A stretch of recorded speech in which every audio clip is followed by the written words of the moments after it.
¿Qué tal? Me da mucho gusto que podamos continuar este día con nuestra serie Siguiendo las huellas de Jesús de Nazaret. Estamos en la meditación número 60. Cumplimos ya 10 semanas con esta serie. Hoy es sábado 11 de abril. Nuestro texto es Marcos 4:35 al 41 y también el Salmo 107, verso 23 al 30. Jesús calma la tormenta. Todos sean muy bienvenidos. Yo soy Rafael Pola.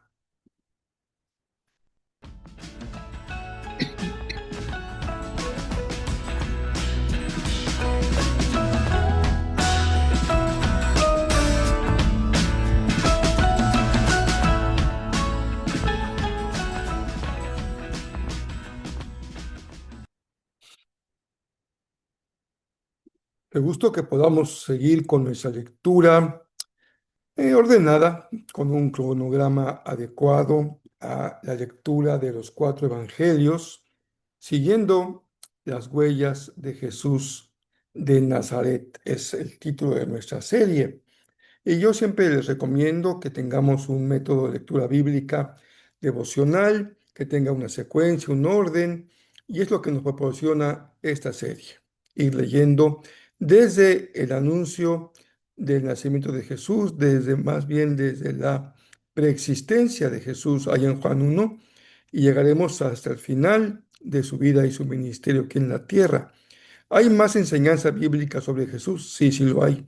Bastante importante y profunda.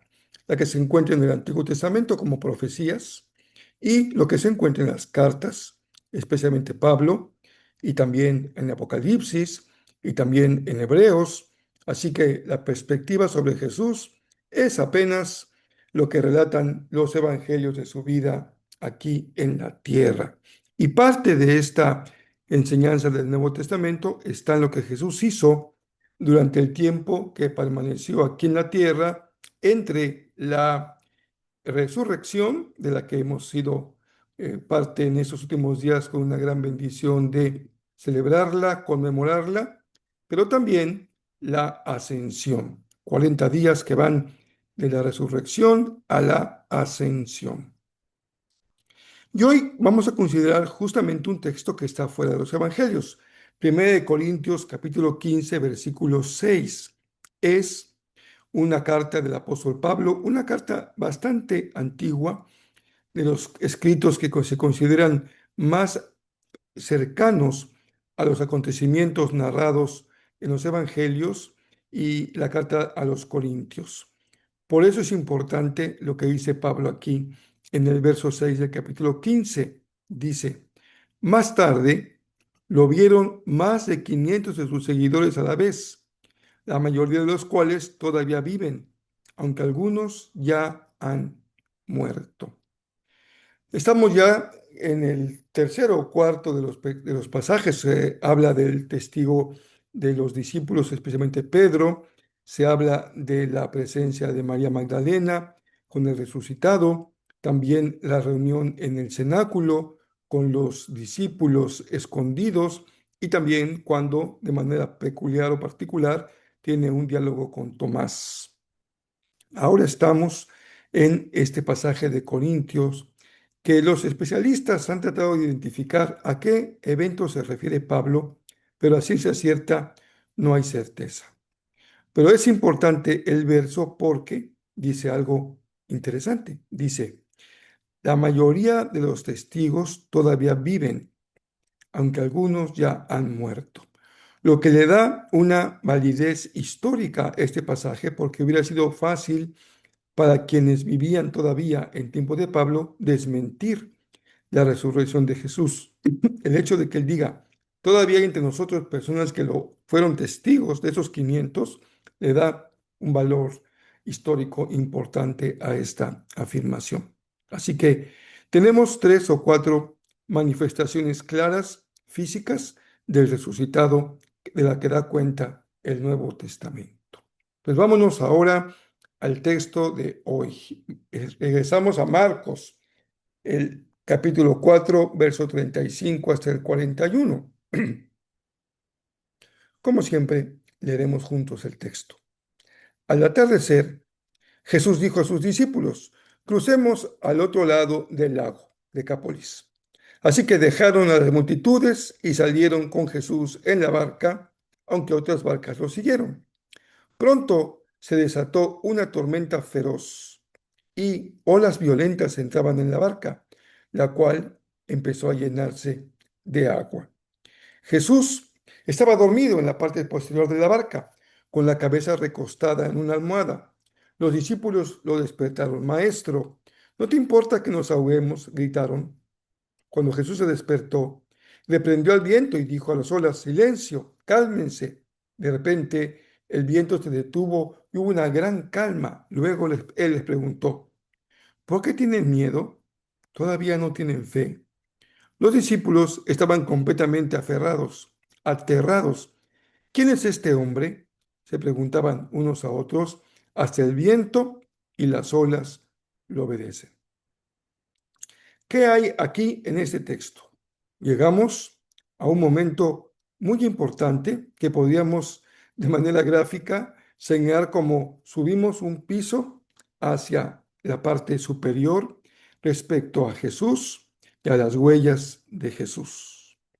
Este pasaje da cuenta de una huella muy profunda que Jesús dejó en el corazón de sus discípulos porque causó una gran conmoción cuando ellos fueron testigos de este acontecimiento. Marcos señala que Jesús, seguramente buscando un lugar de calma para descansar, entró en la barca y se ubicó en una parte de la barca donde él podía recostar su cabeza y descansar. Entró buscando calma, pero a mitad del viaje, o ya iniciado el viaje, se encontró con una tormenta. Pero el texto nos refiere que también esa trayectoria continuó, porque de esa gran tormenta Jesús también dio lugar a una gran calma. Es muy probable, no lo dice explícitamente Marcos, pero no es nada extraño que esto fuese así.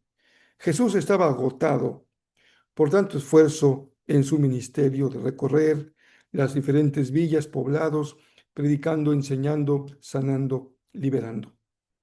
Y busca un lugar en la barca para descansar. La humanidad de Jesús también se cansa, también tiene hambre, también tiene sed, y tal vez en su ministerio por ahí, en su vida en esta tierra, tuvo algún padecimiento físico, alguna enfermedad, tal vez. Por decir algo, se había enfermado de alguna gripa, el Señor plenamente humano. Pero buscando descanso, en breve va a ser despertado con voces de alarma por sus discípulos. Ellos temen zozobrar y no se explican cómo Jesús puede estar dormido en medio de una tan terrible tormenta. Pero esto es lo que encontramos en el Salmo cuando oramos al final de cada día diciendo, en paz me acostaré y así mismo dormiré, porque solo tú, Jehová, me haces vivir confiado. ¿No es cierto que también a ti te toca en la vida seguramente enfrentar tormentas terribles cuando parece que vamos a zozobrar de todo tipo? Pueden ser incluso de carácter físico, médico, o económico, o moral, o espiritual. Cuando pensamos que ya hemos perdido el norte y estamos comenzando un viaje en descenso que parece que no hay nada que lo pare.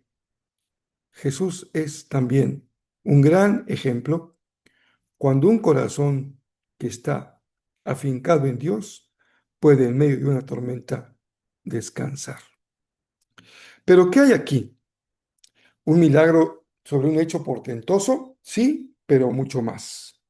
Marcos 4, 35 al 41 tiene como propósito revelar la identidad divina de Jesús de la que se da testimonio frente a las fuerzas de la tempestad. Recordemos para que la mentalidad judía no solamente había fantasmas, también había un simbolismo en el mar. Era el lugar del caos, de la muerte, del pecado. De ahí vendrían las grandes bestias marinas que amenazaban a los seres humanos. Así que cuando Jesús Levantándose de su descanso, tiene la autoridad para enfrentar la tormenta, está enfrentando a las fuerzas del caos. Y cuando él le manda a la mar callar o tranquilizarse, al viento, la tormenta, está usando un término que se suele usar para liberar personas con demonios.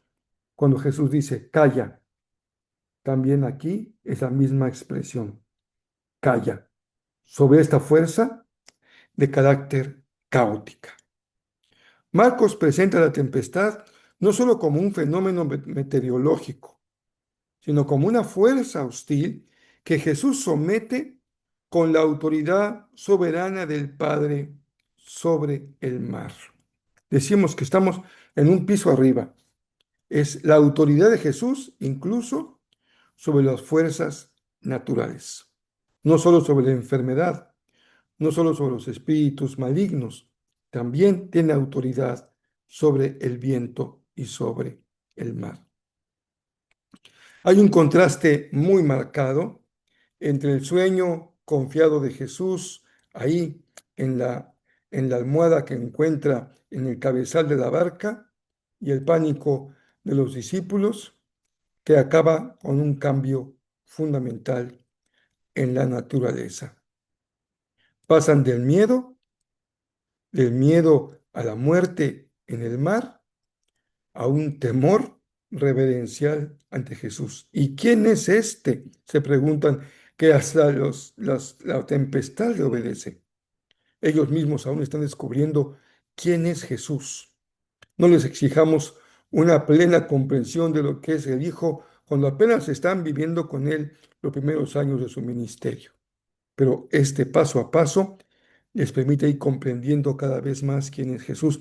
Y así te pasa a ti y a mí. Sin duda que después de esos 10 semanas de estar leyendo los evangelios, tenemos una comprensión mucho mejor, mayor y más profunda de quién es Jesús.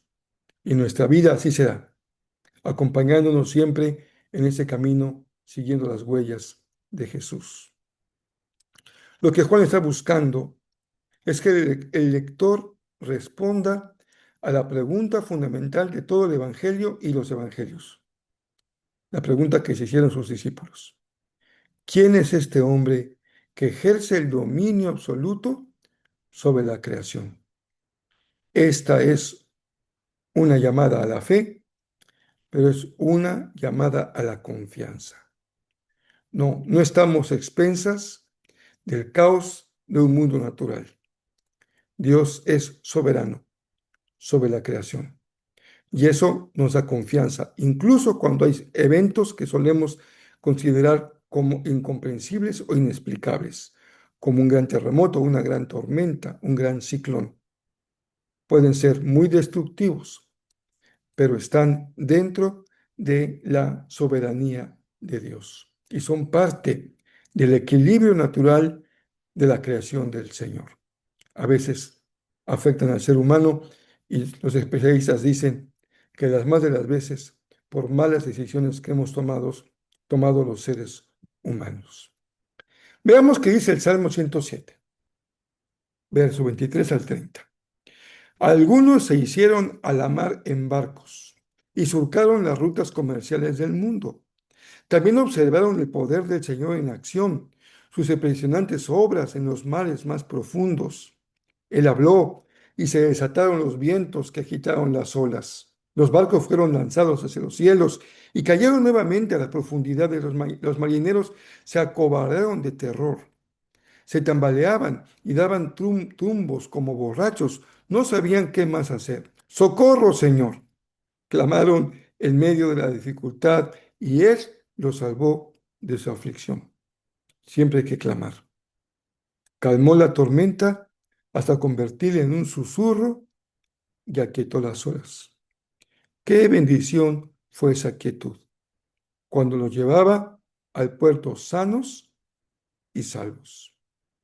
¿Recuerdas seguramente la exhortación de la Escritura? Clama a mí y yo te responderé.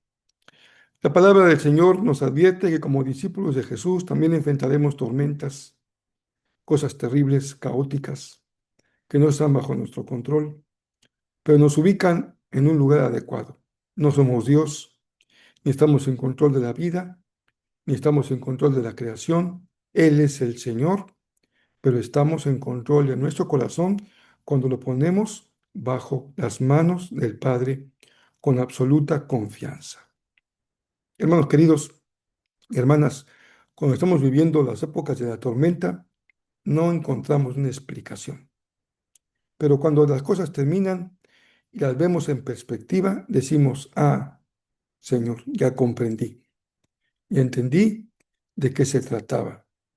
Lo primero que aprendí es que debo confiar en ti. Lo segundo que entendí es que tú me llevas a puerto seguro y que Él tiene el control de nuestra vida sin duda, incluso cuando parece que no comprendemos de qué se trata el asunto. Espero que este sábado tengan un tiempecito para revisar como una repasada estas 10 semanas. Por ahí podrías poner un video y repetirlo, tal vez de manera no planeada, pero buscando uno u otro, recordar, leer los textos bíblicos, para que tú vayas profundizando, aprendiendo con H, haciendo tuyo el mensaje, la enseñanza y lo más importante, que estés bien firme, siguiendo las huellas de Jesús de Nazaret. Les envío un abrazo muy cariñoso y si el Señor nos presta vida, aquí nos encontramos el próximo lunes 12 de abril. Dios les bendiga muy ricamente.